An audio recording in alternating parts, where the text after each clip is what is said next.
Hello guys, welcome to a new video on Tower of God New World. And in this video, we're going to go over DevNotes 11.7. It's not a big one because obviously it's not a major DevNotes that is going to follow soon. I think there should be a comment in here inside this DevNotes. But yeah, it's going to touch on just a couple of points, but I would say one of them is pretty relevant. So I'm going to cover it right now. And I also wanted to show you guys a sneak peek on a new tab I'm preparing, and also the tab I recently added to my spreadsheet. You might have seen it already, and that is like the status effects and debuffs that every unit apply, I would say, and that will help when there is a new boss or a new secret floor to just try to create the compositions needed to beat that. And yeah, without further ado, let's just get straight into the dev notes. And in here, the first part is just mentioning a mistake they did. They released some like hot deals packages that were not meant to be released. And some people, exactly 54, actually managed to buy those. They were only out for like 2 hours and 20 minutes, as they wrote here. And yeah, but some of those are providing unfair advantages in the sense that you can unlock more revolutions. Like it was quite a big deal in the community. I mean, if the impact was only this, and also looking at the package they bought, it's not really that crazy, I think. But nonetheless, people complained and makes sense because when you are competitive in this game, every single little piece matter. So could have made a difference. For me, it doesn't really change much, but whatever. Makes sense. They recognized the mistake, they addressed it, and that's pretty good. And we're going to see, well, actually, I can already open the other page, which is this one. This is how they addressed this topic. So basically, they allowed everyone to have access to one time to these packages, 1 to 10. The guys that already bought it before were already tracked, and they are not going to be able to buy the one they already bought. Makes sense. So yeah, just to give everyone a fair playing ground, I would say, so that everyone can start at the same point. That's a good thing to do, I would say. It's a good approach from the dev, so I like it. And there is not much here that is really that important, I would say. The biggest ones are these two, which give the best value for your buck, and the next one, I'm not quite sure between I would say this one and next this. Well, even this one for 99 cents is not too bad. But okay, whatever.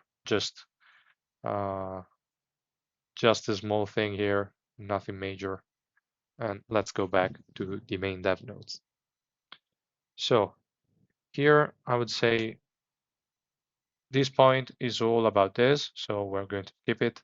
The next point is really important. The physical and magic resistance topic. Now if you follow my channel, you will know already that I am pretty much building resistances on every unit, not every unit, but most of them.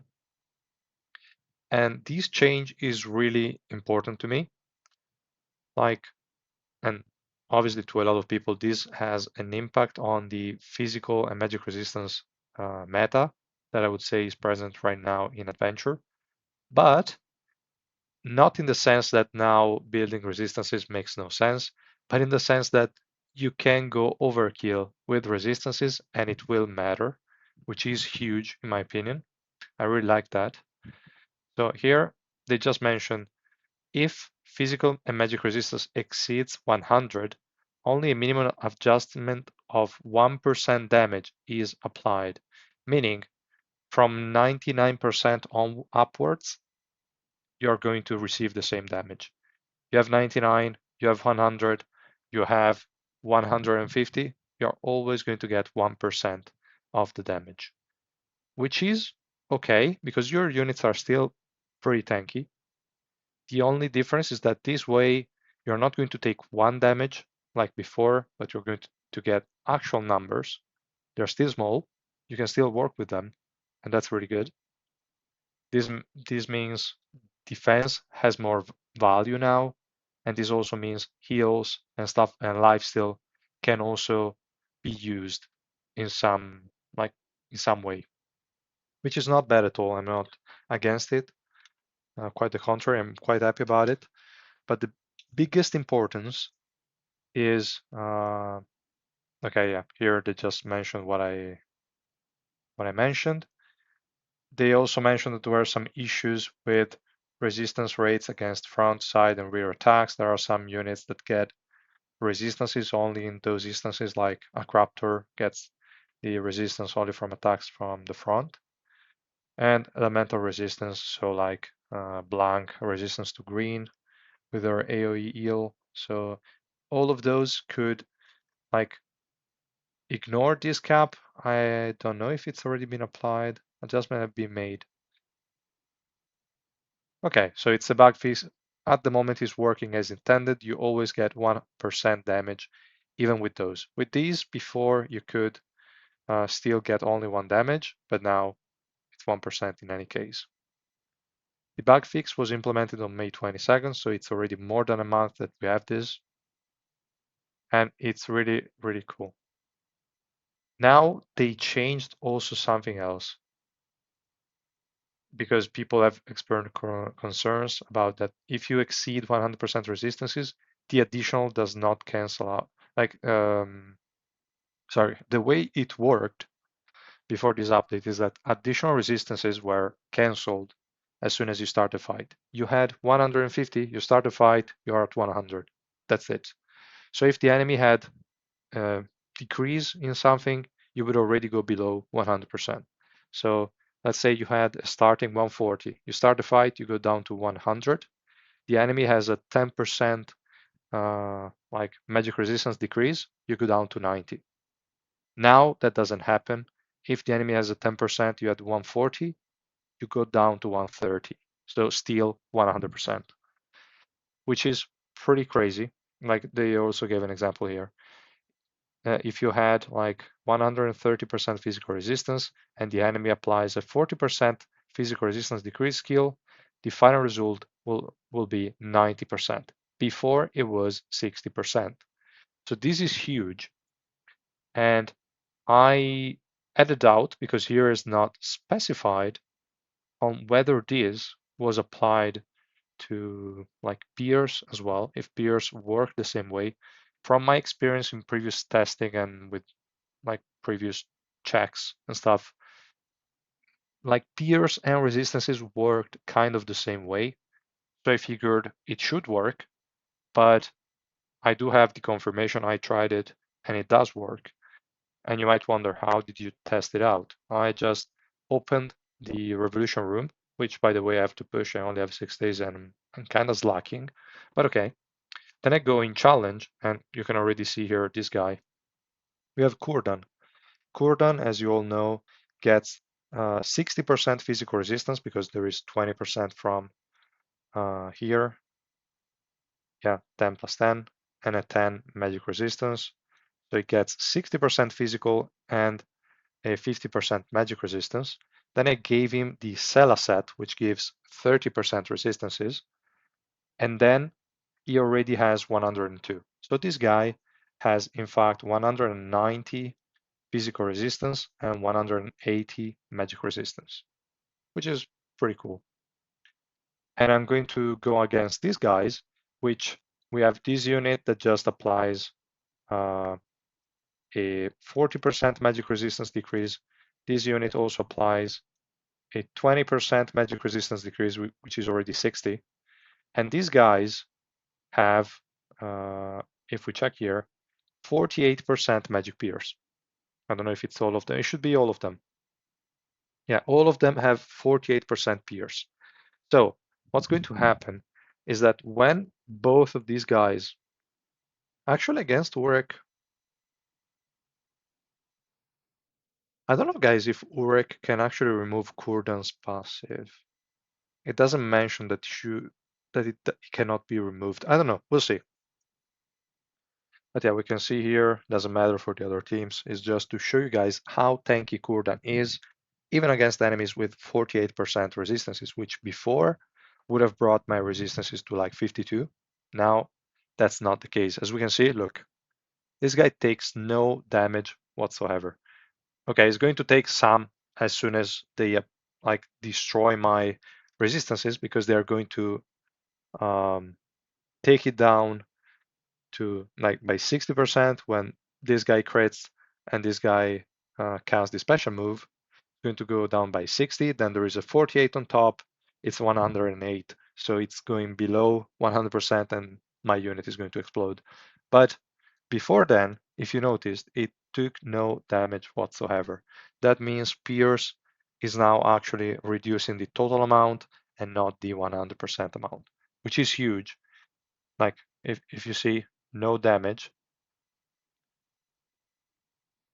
and as long as that annoying unit right there, Hansung Yu, does not crit, this guy cannot die because even with the 20% from Mashini, no way he can die. So yeah, that's pretty much what I wanted to show you guys. And this means that in PvP and also this kind of content, overkilling in resistances will actually help. And with the third page is actually quite easy to do. Now I kind of put together my set so that I have slightly above 100%, but not to overkill it too much. And I will try to address it a bit. Like if I can find more resistances now, I will just not replace the piece. I will keep it so that it can go higher and higher.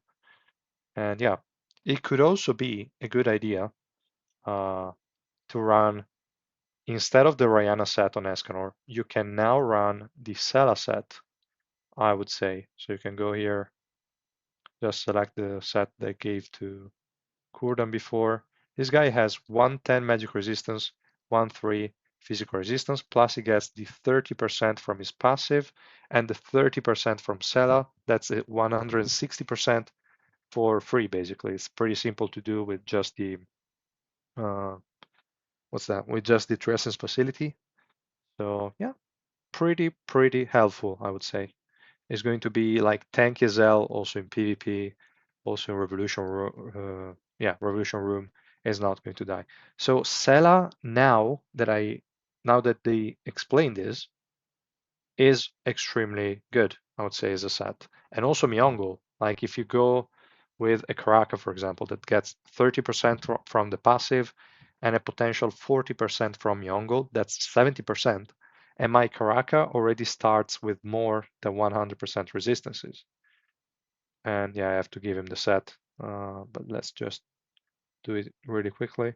And my set is not even fully upgraded. And here we can see 111% magic resistance. The physical resistance can still be improved, but yeah, I mean, I'm still missing levels, so whatever. Now I can overkill it, and it will get to 170% in both, which is crazy tanky. Yeah, I mean, not much to say here, guys. Just tankiness now is through the roof, amazing. And yeah, I really like this change. These also made effect resistance a bit less relevant, and I would probably go on units like Ren. Maybe you could at this point not use the effect resistance slot 4, but it's tricky. I don't know.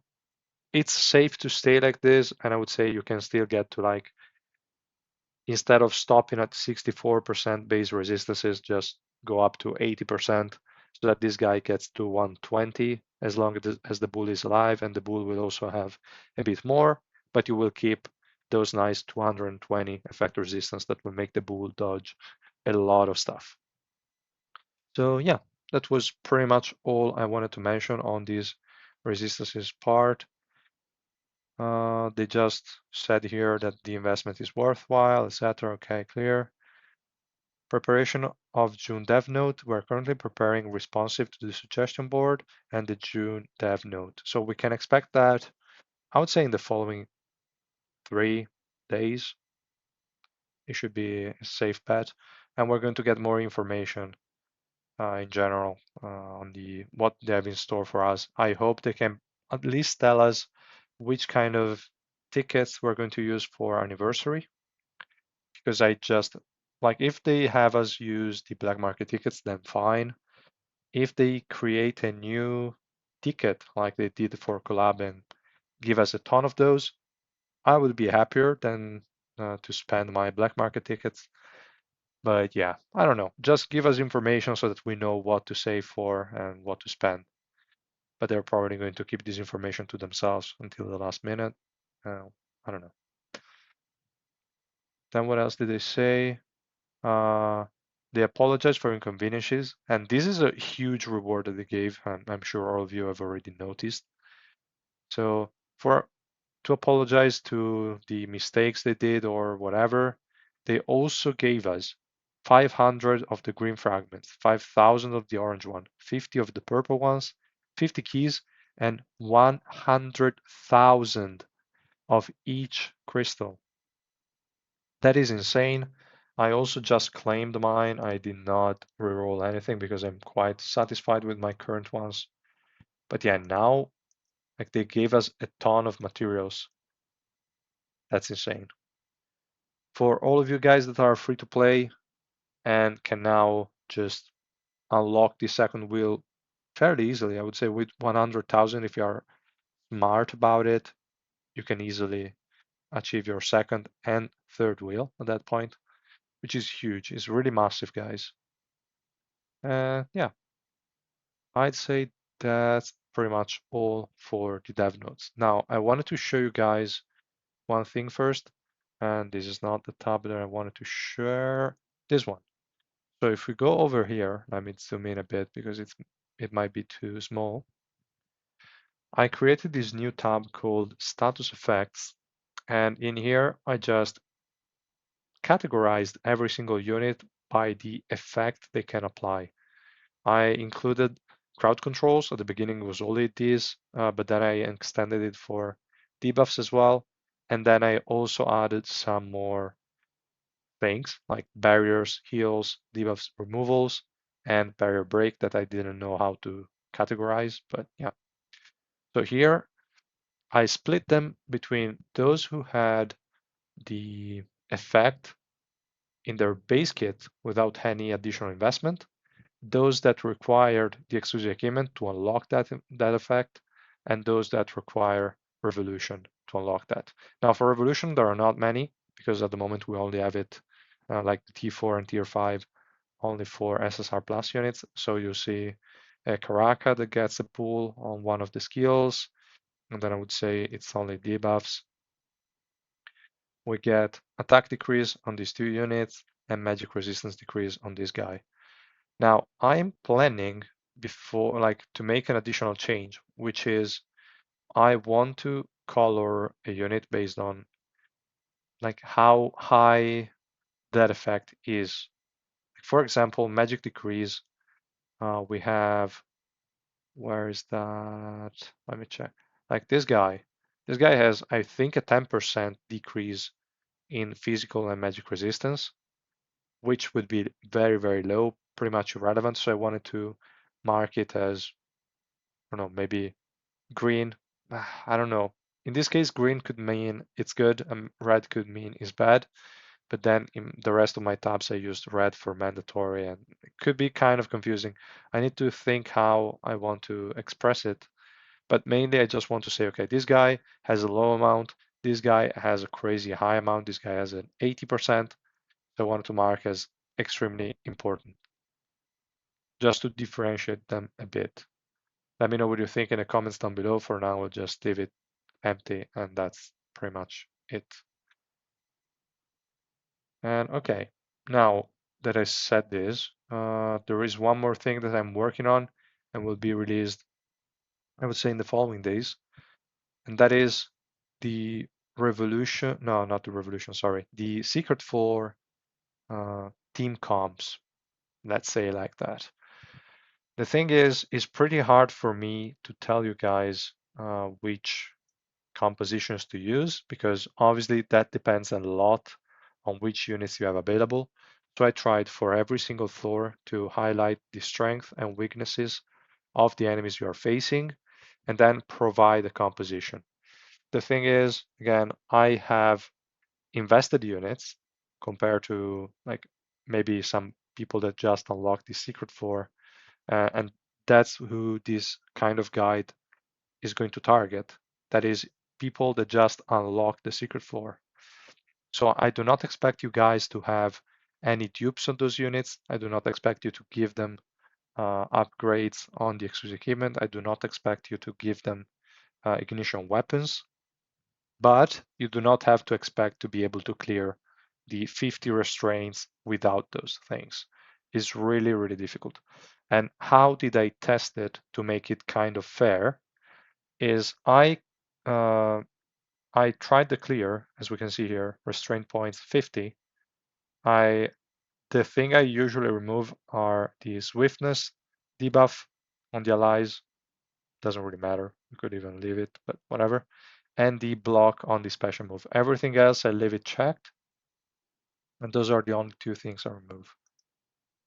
And yeah, that being said, I just went ahead, created the composition, and all my units cannot wear ignition weapons. Now, some of them might have it, while Karaka, I just gave it to him, so I can just remove it. And that's why some of the units before didn't have anything, because I just tried it without any kind of gear. Sure, they still have Revolution. Sure, they still have the dupes, but this is restraint 50. I'm pretty sure with this composition, even if you have no dupes on any of these units, funnily enough, these are all SSR plus units, but even if you don't have any dupes, you will still be able to clear it at 0 restraints. And I would even say 8 restraints without too many problems. And as soon as you have ignition weapons, it will only get easier and you will be able to clear it, no problem. So we could even go ahead and showcase it. I will try to provide some alternatives to the units. The ones you see here on the screen are still work in progress. And the main thing is that I will not use any collab unit whatsoever. It will only be units that are still obtainable. There are obviously cases where you will have an easier time with some collab units, but I'm not going to mention those, okay? If you want me to specify them and maybe I light them with a different color, let me know. But yeah, this is pretty much the whole logic. So as you could see here, I managed to clear the second fight without any kind of investment on my units. Now they do have investment, but without ignition weapons. And these guys are a major part of how good a unit can get. So yeah, that's pretty much all I wanted to mention. Let me know like what you think about it, if you think it's a useful tab or not. And yeah, as soon as I finish finalizing and testing the team comps, I will create a video showcasing each clear so that you can actually see proof of that comp working. And yeah, that's pretty much it, guys. I hope you enjoyed this video. If you did, please drop a like, subscribe to my channel, and we'll see you guys in the next one. Bye.